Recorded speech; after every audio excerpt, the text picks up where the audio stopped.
So ఇప్పుడు అదే licensed ఉన్న హాస్పిటల్, అనుభవజ్ఞులైన డాక్టరు, లైసెన్స్ లేని హాస్పిటల్, లైసెన్స్ లేని డాక్టర్ని ఎలా గుర్తించాల్సి ఉంటుంది మేడం? మీరేం చెప్పగలరా? సో ప్రతి ఒక్క హాస్పిటల్ కి ఏఆర్టీ క్లినిక్ అండి బేసికల్ గా. ఓకే.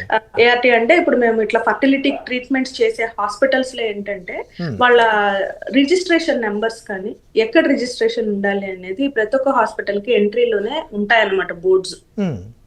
సో ఇవి ఉన్నాయా లేవా అని ఒకసారి చెక్ చేసుకోవాల్సి చెక్ ఉంటుంది. చేసుకోండి. హ్మ్. బాధ్యత కదా. ఇప్పుడు ఒక పేషెంట్ గా మీరు ఇంత ఇంత డబ్బులు పెట్టి ఇంత ఇంత చేయించుకుంటున్నాం అని అనుకుంటున్నప్పుడు హ్మ్. బాధ్యతగా మనం ఒక ఆ, ఈ రూల్స్ కి అబైడ్ అయి ఉండే హాస్పిటల్ కి వచ్చామా లేదా అనేది కూడా తెలుసుకోవాలి కదా.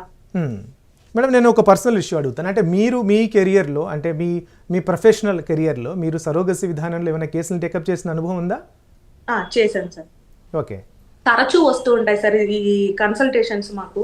ఓకే. చాలా తరచూ వస్తుంటాయి. ఎందుకంటే ఇప్పుడు అంత ఎక్కువ నీడ్ కూడా వస్తుందా, లేకపోతే ఎక్కువ అవగాహన కూడా వచ్చింది పేషెంట్స్ లో. Very good. ఇట్లాంటి పద్ధతులకు మనం వెళ్ళొచ్చు కదా అని. అందుకని నేను వారంలో చూసే కొన్ని పేషెంట్స్ లో 2 వారాలకు 3, 4 పేషెంట్స్ కూడా సర్వ్ చేసే అవసరమైన వాళ్ళు రావడం కూడా జరిగింది. హ్మ్.